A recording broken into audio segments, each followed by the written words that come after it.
할렐루야. 안녕하세요. 대전침례교회 명성 목사입니다. 오늘 4월 29일 함께 나누실 말씀은 마태복음 22장 15절에서부터 22절이 되도록 하겠습니다.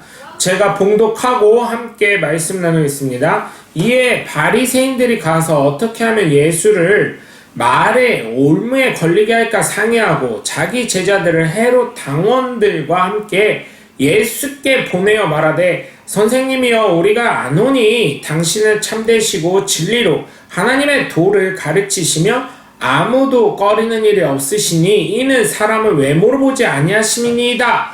그러면 당신의 생각에는 어떠한지 우리에게 이르소서. 가이사에게 세금을 바치는 것이 옳으니까 옳지 아니하니까 하니 예수께서 그들의 악함을 아시고 이르시되 외식하는 자들아 어찌하여 나를 시험하느냐. 세금 낼 돈을 내게 보이라 하시니 데나리온 하나를 가져왔거늘 예수께서 말씀하시되 이 형상과 이 글이 누구의 것이냐.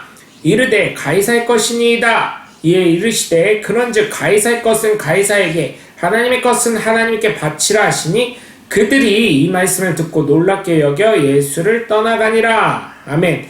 사람들은 시기와 질투가 참 많이 있습니다. 그래서 우리나라 속담에 사촌이 땅을 사면 배가 아프다 라는 말을 합니다. 이 말이 틀리지 않는다는 것을 우리가 알 수 있는 것이 무엇이냐면 노인정을 가면 하도 손주 자랑을 하니까 자랑하는 사람은 돈 1,000원씩 내라고 하라는 웃기지도 않는 이야기들이 있었듯이 남에게 자랑하고 또한 질투를 유발하는 것은 사람의 습성 중 하나가 아닌가 싶습니다. 그리고 그것을 부러워하고 질투를 하는 것 역시 사람의 본성이라고 생각이 되어집니다. 그러나 우리는 달라야 합니다. 제가 늘 말씀을 드리지만 간증과 자기 자랑은 한 끗 차이라고 말씀을 드립니다. 마음에 은혜가 되면 간증이 되지만 은혜가 되지 않으면 자기 자랑이 됩니다. 그래서 성경에서 말하지요. 더욱 무엇을 지키라고요? 내 마음을 지키라고 합니다. 이 말씀은 성경 잠언 4장 23절에 있습니다. 이처럼 다른 것보다 내 마음을 잘 지켜서 정말 하나님 보시기에 바른 삶을 살아가시는 지혜로운 하나님의 귀한 자녀들 되시길 주 예수 그리스도의 이름으로 간절히 축원합니다. 첫 번째로 예수님의 지혜의 근본은 바로 하나님의 뜻에 순종할 때 나타나 있습니다. 그래서 그 어떤 무엇보다 순종을 강조하는 것입니다. 내 뜻이 아닌 하나님의 뜻대로 순종하는 것이 왜 그렇게 중요하냐면 바로 하나님께서 그 순종을 책임지시는 분이기 때문입니다. 그렇기에 예수님은 그 아버지 하나님의 뜻대로 순종하며 살아가신 분이기 때문에 그의 지혜는 어느 누구와도 비교할 수 없도록 지혜로우신 분이었던 것입니다. 오늘 본문 15절에서 16절에 보시면 눈에 가시 같은 예수님을 어떻게 하면 실수하게 해서 잡을까 고민합니다. 그러다가 예수님을 높여줍니다. 왜냐하면 사람은 대부분 우쭐하다가 보면 실수하기 마련입니다. 누군가가 칭찬을 해주면 사람은 대부분 흥분합니다. 흥분을 하면 실수가 나옵니다. 아마 그것을 노렸던 것으로 보입니다. 그러자 아무 이유 없이 갑자기 칭찬을 합니다. 선생님, 우리가 아는데 당신은 참되고 진리로 하나님의 도를 가르치시고 아무도 꺼리는 일이 없으시니 이는 사람을 외모로 보지 않는 것입니다 라고 이야기를 하죠. 어떻게 보면 바리새인들과 헤롯 당원들이 사람들의 제자들이 와서 이야기를 하니 얼마나 예수님 보통의 사람이면 흥분이 되셨겠습니까? 저 같으면 그렇지, 그래 이제 나를 알아보는구나, 너네도 내 제자가 되어보지 않겠니? 라고 이제야 이렇게 흥분했을지도 모르겠습니다. 그런데 예수님 그때도 자신의 뜻이 아닌 하나님의 뜻에 순종하시는 것이기 때문에 그리하지 않으셨습니다. 때로는 나를 흥분시키고 칭찬할 때 있죠. 그럴 때 우리는 예수님이 중심을 잘 잡고 하나님의 뜻에 순종하며 살아가신 것처럼 우리 역시 중심을 잘 잡고 하나님의 뜻대로 살아가시는 하나님의 귀한 자녀들이 되시길 주 예수 그리스도의 이름으로 간절히 축원합니다. 두 번째, 예수님의 지혜의 근본은 하나님의 뜻을 시험하지 않는 것이 있습니다. 요즘에 교회를 다니는 교인들 중에 하나님도 무슨 신접하는 것처럼 하는 경우를 보게 됩니다. 특별히 기도의 능력이 있고 예언을 하신다는 분들만 쫓아다니신 분들이 있습니다. 그러면 저는 부탁을 드립니다. 그런 은혜가 있게 된 것은 무슨 선택받아 된 것이 아니라는 것입니다. 물론 사람에 따라서 특별하게 주시는 은사가 있을 수 있습니다. 어떤 사람은 교사로, 어떤 사람은 예언자로, 어떤 사람은 방언 통변자로, 어떤 사람은 설교가로 등등 하나님이 쓰시고자 하는 방향에 따라 달라질 수 있지만 또한 성경에서 뭐라고 합니까? 신령한 것을 사모하여 구하면 주신다고 분명히 기록되어 있습니다.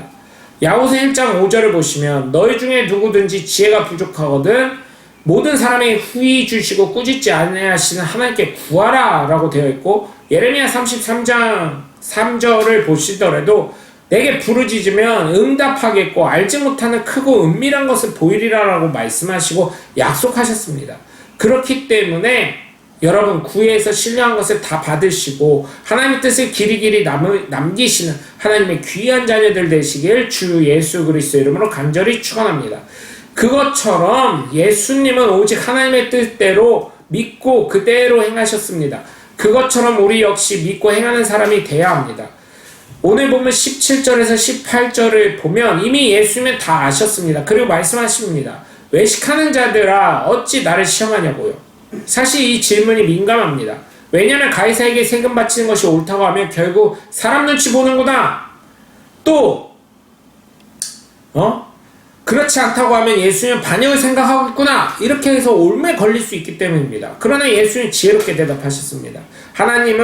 예수님은 시험의 대상이 아니십니다. 믿어서 우리의 믿음을 보여야 할 대상입니다. 간혹 우리에게 시험이 오고 어려울 수 있죠. 그때 여러분, 저는 분명히 말씀드립니다. 하나님을 시험하려고 들지 마시고 그럴 때 더욱 기도와 간구로 나오셔서 정말 하나님이 주신 능력과 말씀으로 살아가시는 저와 여러분 되시길 주 예수 그리스도 이름으로 간절히 축원합니다. 세 번째로, 예수님의 지혜의 근본은 하나님의 허락하신 질서를 인정하신 것에서 나온 줄 믿으시기 바랍니다. 질서를 지키지 않으면 엉망이 되는 것처럼 하나님의 허락하신 것 안에서 예수님은 그 순응하며 따라가셨습니다. 우리 역시 하나님의 허락하신 삶 안에서 순응하며 살아가야 합니다. 때로는 순응하지 못할 때도 있습니다. 그러나 그것에 순응할 때 하나님은 우리에게 큰 은혜로 우리가 생각하지 못한 우리의 입장에서의 기적을 체험하게 하실 것입니다. 오늘 본문 19절에서 22절까지 보시면 세금을 내는 것이 민감하죠. 예수님은 대답하십니다. 세금을 낼 돈을 보이라고 하시며 이것의 형상과 글이 누구의 것이냐고 묻습니다.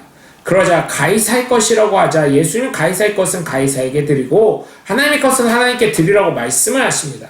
때로는 이러지도 못하고 저러지도 못할 때가 있을 때는 어떻게 해야 합니까?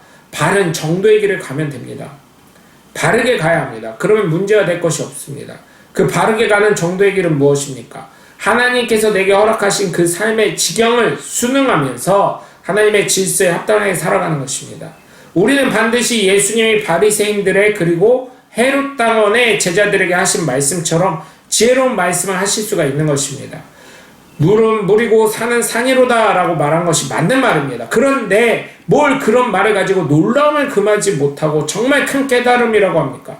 그저 맞는 말을 한 것뿐입니다. 이처럼 우리 역시 우리의 삶에서 우리에게 주어지는 삶의 최선을 다하고 하나님이 허락하신 지경의 질서를 인정하고 살아가다 보면 그것이 나의 삶의 준비가 되어지고 훈련이 되어져 어느 순간 나도 모르게 하나님께서 주시는 놀라운 축복으로 우리의 삶에 큰 은혜의 반전이 넘쳐서 정말 나의 삶을 통해 하나님의 살아계심을 증거하는 놀라운 축복의 사람이 다 되실 줄 믿습니다. 여러분, 오늘도 함께 해주셔서 감사합니다. 저는 대전침례교회 명성 목사였습니다. 감사합니다. 샬롬.